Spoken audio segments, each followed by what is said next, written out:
Hello and welcome to Car Dealer Live. My name is James Batchelor and today we are speaking with Stuart Foles, Chairman and Chief Executive of TrustFord, and he joins me now. Hello, Stuart. Hi, James. How are you? Very well, thank you. Lovely to have you on as always. Really do appreciate you taking some time out to speak to us today. Now, Stuart, we're chatting on a day when a lot of listed dealer groups are posting revisions to their half-year results, upward revisions. And last week, you announced TrustFord recorded a £13.6 million pre-tax profit for the first 6 months of this year. I mean, do you think the motor trade is turning a bit of a corner now? Yeah, I mean, I think that the first 6 months, certainly for us and for many of the groups, has been really positive, driven by a bit of pent-up demand through the lockdown. Also driven, I guess, also by the fact that a lot of people haven't been able to go on holiday, so they're spending the money on other goods such as motor cars. So from that respect, it's been fantastic, to be honest.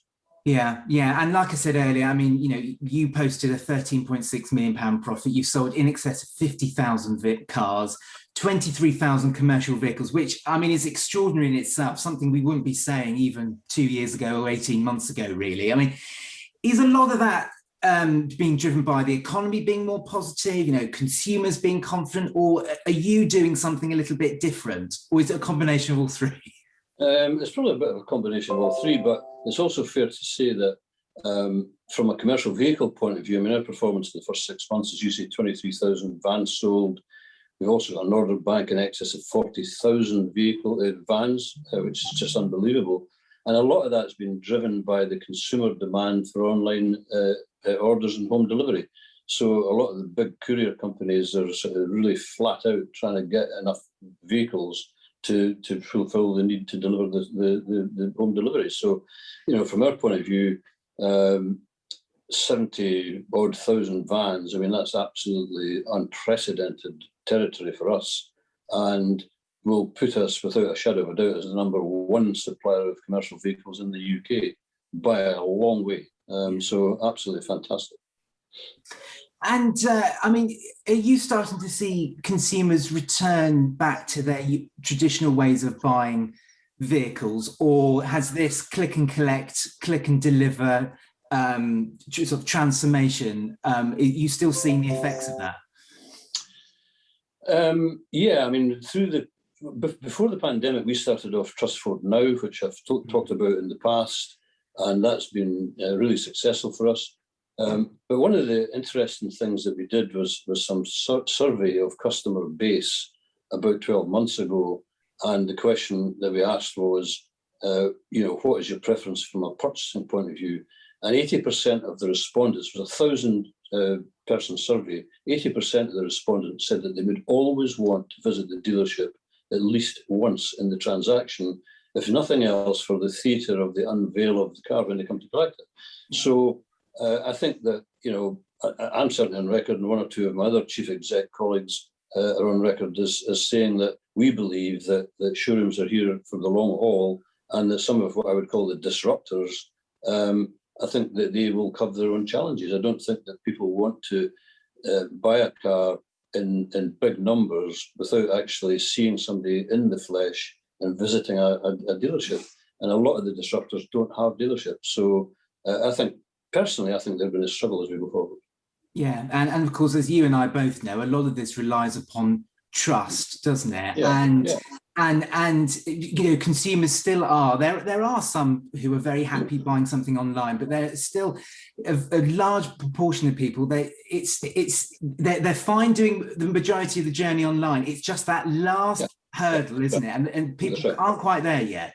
That's right. That's the bit that I think that people want. They want to have the trust element of it, because they want to go and see where they're buying the vehicle from. They want to get some security in knowing that the business they're buying it from has facilities, has a way of looking after them from an after sales point of view.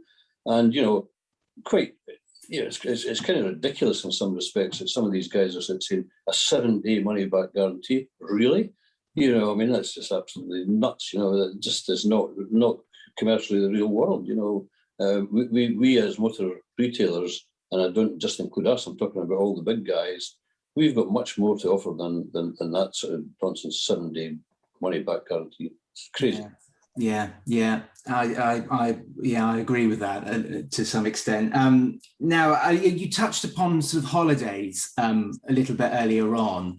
Now, a large part of your business, well, sizable part of your business is the holiday rental side. I mean, is that struggling at the moment, and would you benefit from some kind of relaxation on COVID sort of quarantine restrictions? Well, our rental business it's not that big a part of the business. It's the biggest part of our Channel Islands business, and that's been a real challenge for the past 18 months because effectively the Channel Islands have been closed to tourists. It's reopened recently, and I'm pleased to say at our board meeting yesterday, the numbers that are coming through are pretty strong. So the rental business for July has been really strong as tourists start to come back to Jersey and Guernsey, and that looks set to continue. So provided there's no more lockdowns or any other things that affect us, I think rental will be good for the Channel Islands. And I think, again, the other thing as well, James, is I think that the public are using Channel Islands as a bit more of a destination because it's close, it's not under any restrictions, there's no isolation, etc., etc. So it's probably a bit of a safe bet. So rental's been really popular over there. So that's been good. Yeah. Well, fingers crossed it continues for you.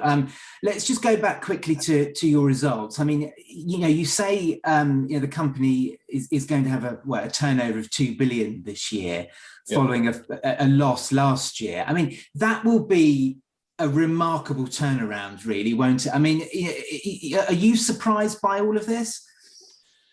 I am in some respects, but not in others. The thing about last year's numbers that are slightly deceptive is that we posted a £5 million loss after interest. Our profit before interest was about 6 million. The difference being about 11 million pounds worth of interest costs. And the reason for that simply was because the business effectively ground to a standstill. At one point, we had about 20,000 new vehicles in stock that we couldn't move. So the interest charges for these vehicles were the reason that we went from a sort of profit before interest to a profit after interest loss. Of course, all of that stock is now pretty much gone because of the semiconductor issue. So our interest costs are relatively low. I think they're about £3 million compared to £11 million previous year. So that's been partly responsible for the result. But by the same token, I can't take away from the fact that the 3,000 odd people that we have working for us have done an outstanding job in knuckling down and getting on to get the business back up and running and making it as the success that it's been. So, some of the individual dealer results are remarkable, absolutely remarkable. So I'm really, really pleased. And, again, from a Ford dealership perspective, a return on sales of about 1.4%, which is pretty good from a Ford dealership point of view, which I think the national number was sub 1% over the past couple of years. Of course, last year was disrupted because of the pandemic, but there's a run rate of about 1%. So 1.4% is a strong performance from us. And that's, again, it's kind of difficult to sort of put that alongside other groups because of the sheer scale of our fleet business, that kind of waters down the return on sales because you're selling a £40,000 van, but they're pretty heavily discounted. So the actual profit in the van is driven by the sheer volume rather than the individual profit per van, if that makes sense. So 1.4% is a great result. Really pleased with that. I mean, a lot of dealer groups have praised the furlough scheme and how it has kept them going and kept people in work, obviously. All of that is coming to an end. I mean, are you of the view that it needs to come to an end? We need to move on now, or would you welcome just a bit of extra support? No, I think that we've had the support. The government have done a fantastic job in providing that furlough support. We've got a very small number of people still on furlough, but we're pretty much back to normal. And for me, I think we just need to go on with life and get back to normal. We've got what we've got. It ain't going to go away. So I think we just need to face up to the fact that coronavirus is here. Thankfully, the number of casualties is much, much, much less than it was at the peak. So you wouldn't make light of it, but by the same token, I think that we just need to get on with life and put it behind us. Yeah, yeah. A moment ago, you mentioned the S word. That's what I'm calling it now, the semiconductors, because it seems to be the thing that everyone's talking about, and rightly so. Now, a few of the dealer groups, Virtue, for instance, have said today that they haven't seen any, well, they're not suffering from it yet. I would guess you probably are, especially in the commercial vehicle market. Not yet. We've managed to ride that storm. But I think that as stock starts to dry up, as I said, we're going to switch from remunerating our sales teams to order take rather than supply from stock. We have got a reasonable volume of commercial vehicles in stock, mostly with a destination with an end user in mind. But yeah, it's going to become a bit tougher. And so I think from our point of view, Q3 will be a bit of a rocky ride, but I'm expecting a bumper Q4 to make up for it. So when you put the two quarters together, I don't expect that we're going to do anything other than continue to be successful. Why do you think Q4 will be a bumper quarter? Is it because things will have ironed out a little bit by then? Well, the indications that we're getting from our manufacturer is that the stock is in the process of being built and supply will sort of really start to ramp up in Q4 and try and catch back the shortfalls that we'll experience in Q3. So we might not get it all back in Q4, but I think the indications I've got are that we will get pretty substantial amounts of stock for Q4. And okay, we might have to roll some stuff into Q1 2022, but I think in overall terms, I think it'll be okay. I think it'll be fine. What's your view of September? I mean, do you think it's going to underperform, or we're just going to have to wait and see? I think September will underperform because stock's going to be hard. There's no question that most, if not all, manufacturers are going to undergo stock shortages for September, the September market. So I don't think September will be a strong month at all. I think it'll be a little bit like March was during the pandemic, where it was just a bit of a disaster followed by quite a strong April. So it may be the case that September's weak followed by quite a strong October as stock starts to arrive. I know. I mean, it does seem extraordinary, doesn't it? I mean, if anything, what the last 18 months have taught us is how resilient the motor trade is, the number of things that have been thrown at it. Yeah. And then somehow dealers are able to keep going. Companies such as yours are still able to keep 3,000 people in work and delivering a profit as well. It's quite extraordinary, really, isn't it? Yeah, but, I think what this has done is it's allowed us to really knuckle down. It's allowed us to work more in a more lean fashion. It's also allowed us to review very much the way that we work. So we've introduced a hybrid working policy. So many of the people who can work from home are going to continue to work from home and go to the office maybe a couple of days a week or 8 days in a month, something like that.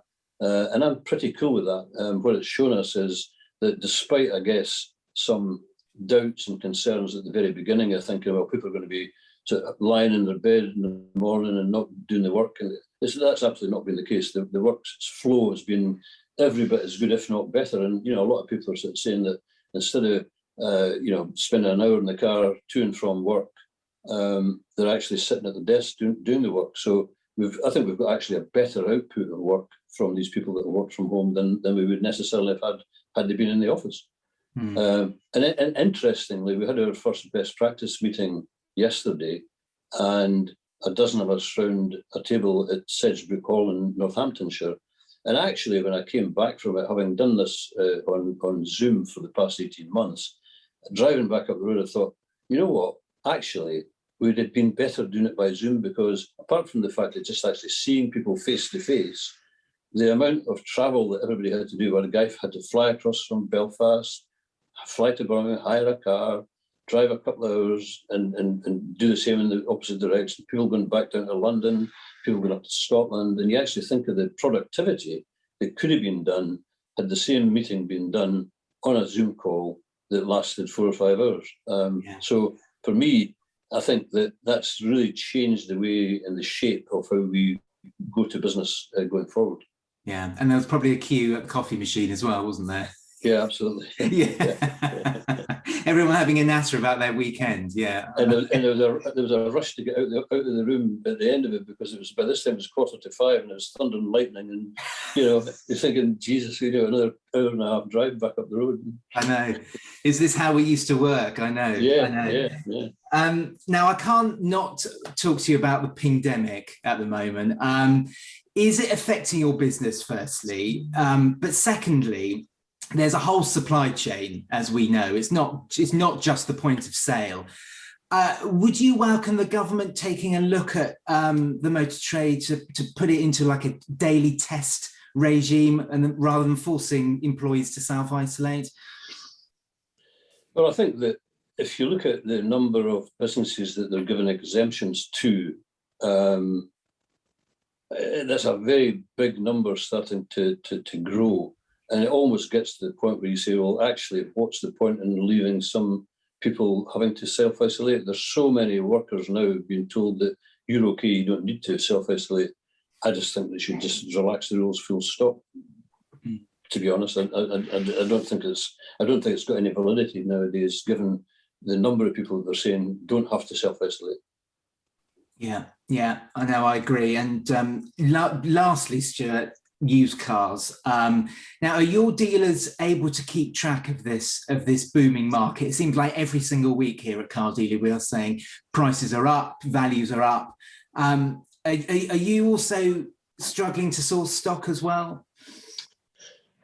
Yeah, for two reasons. One, because new car stock is difficult to get a hold of, so the part exchanges aren't coming in because we're taking orders rather than taking back the part exchange just now. But we have got the teams out there seriously getting into buying stock from customers and buying stock wherever they can. And again, listening to the guys yesterday, I think in July we bought about 1,500 used cars, which I thought was actually pretty good. So used car stock is a little bit less than we would normally run with. But you know what? I'm quite happy with that, because we're actually running today with a 12 times stock turn, where before we were running probably about 9. And my desire has always been to try and turn the stock once a month. So if we can maintain that metrics, then I'll be absolutely delighted. So yeah, hard to get a hold of. And of course, prices are through the roof. Yeah. The big question here is when the bubble bursts, what actually happens? Because if and when, as I'm sure it will at some point, the bubble does burst, then I think we need to be really careful we don't end up with egg in our face. Yeah. And of course, you get a lot of your cars directly from Ford, don't you? So, I mean, presumably you've been affected by fewer fleets putting orders in for cars, delayed fleet orders as well. But one of the big things that's affected the market for a lot of the big players is the fact that because the rental market effectively collapsed over the last 18 months, these rental fleets haven't been replaced. And the rental businesses, because of the sheer level of discounts they get, are probably pretty low down the chain as far as supply is concerned.